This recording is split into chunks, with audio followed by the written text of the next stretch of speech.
சிம்ம ராசி பாய், விருச்சிக ராசி கேர்ள் இப்ப திருமணம் பண்ண முடியுமா, ஒண்ணு சேருமா அப்படின்ற ஒரு கேள்வி. இப்ப ஆல்ரெடி நீங்க விருப்பப்பட்டுக்கிட்டு இருக்கிறீங்க அப்படின்னாலே ஜோதிட சாஸ்திரங்களுக்குள்ள நீங்க வந்தா நீங்க கன்ஃபியூஸ் ஆயிருவீங்க. ஏன் அப்படின்னாலே நீங்க காதலிக்கிறீங்க அப்படின்னா டைரக்டா நீங்க கல்யாணத்துக்கு முயற்சி பண்ணி நீங்க கல்யாணம் பண்றதுக்குரிய விஷயத்துக்கு போயிருங்க. ஆனா கல்யாணம் பண்ணதுக்கு அப்புறம் நம்ம ஒரு நல்ல விதமா வாழுமா, நமக்கு கரெக்டா போகுமா அப்படின்ற ஒரு கேள்வி உங்களுக்கு வர ஆரம்பிச்சுனாலே இப்பயே உங்களுக்கு கொஞ்சம் உறுத்தல் ஆரம்பிச்சிருக்கும். இல்லாட்டினா வீட்டாளுங்களை பார்த்திருப்பீங்க, வீட்டாளுங்க என்ன சொல்லுவாங்க அப்படின்ற ஒரு கேள்வி உங்களுக்கு வந்துகிட்டு இருக்கும். அதுபோல் நீங்க கேரக்டர் எல்லாம் படிச்சிருப்பீங்க, நம்ம பார்ட்னரோட கேரக்டர் எல்லாம் நல்லா படிச்சிருப்பீங்க. அப்ப இதுக்கப்புறம் இது செட் ஆகுமா, இது தொடருமா அப்படின்ற ஒரு கேள்வி உங்களுக்கு வருது பாத்தீங்களா. அங்கதான் உங்களுக்கு இந்த ராசி வெளிப்புற தோற்றத்துக்கு தான் ஒத்துழைக்கும். ஆனா இந்த சிம்ம ராசிக்கு 3 நட்சத்திரம் இருக்கும், அதே மாதிரி விருச்சிக ராசிக்கு 3 நட்சத்திரம் இருக்கும். இந்த 3 நட்சத்திரங்கள்ல ஒரு சில நட்சத்திரங்கள் மட்டும்தான் இந்த சிம்மத்துக்கும் விருச்சிகத்துக்கும் ஒத்து வரும்.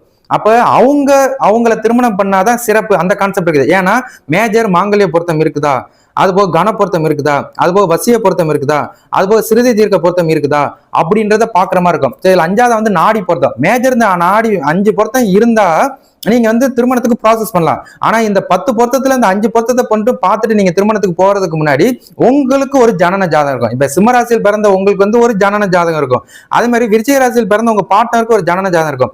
ஜனன ஜாதகத்திலையும் பொருத்தம் இருக்குதா, அப்ப 2 பேருக்கு ஒரு கட்டம் இருக்கும். அந்த கட்டத்தின் அடிப்படையில் உங்க 2த்துக்கு ஒத்து போதா அப்படின்னு பார்த்துட்டு அதுக்கப்புறம் தான் நீங்க திருமணத்துக்கே ப்ரொசீட் பண்ணணும். அப்படி இல்லாட்டினா ஆசை 60 மோகம் 30, 60 நாள், 1 வருஷம், அவ்வளவுதான். அதுக்கப்புறம் தொடர முடியாது. காரணம் கருத்து வேறுபாடு, சண்டை, மிஸ்கம்யூனிகேஷன், மிஸ் அண்டர்ஸ்டாண்டிங் இந்த மாதிரி விஷயங்களை ஏற்படுத்திட்டோம். அப்ப ஜனன ஜாதகம் சுத்தமா இருக்கணும், தோஷம் பெற்றாத ஜாதகமா இருக்கணும். அதே மாதிரி பார்ட்னரோட ஜனன ஜாதகம் சுத்த ஜாதகமா இருக்கணும், தோஷம் பெறாத ஜாதகமா இருக்கணும். இருந்தா சிறப்பான வாழ்க்கை தரம் உங்களுக்கு இருக்கும். ஒருவேளை உங்களுக்கு ஒரு தோஷம் பெற்றிருக்குது, பார்ட்னருக்கு தோஷம் பெறல அப்படின்னாலும் அங்கேயும் ஆசை 60 மோகம் 30 தான்.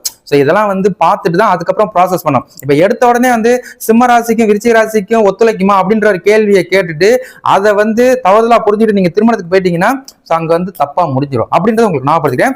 எதுவா இருந்தாலும் தீர விசாரிச்சு தீர டபுள் செக் பண்ணிட்டு அதுக்கப்புறம் திருமணத்துக்கு ப்ராசஸ் பண்றது நல்லது. நீங்க அதே காதலிச்சிட்டீங்கன்னா ஒன்னும் சொல்றதுல திருமணம் பக்கமே இந்த ஜோசியம் பக்கமே வராதிங்க.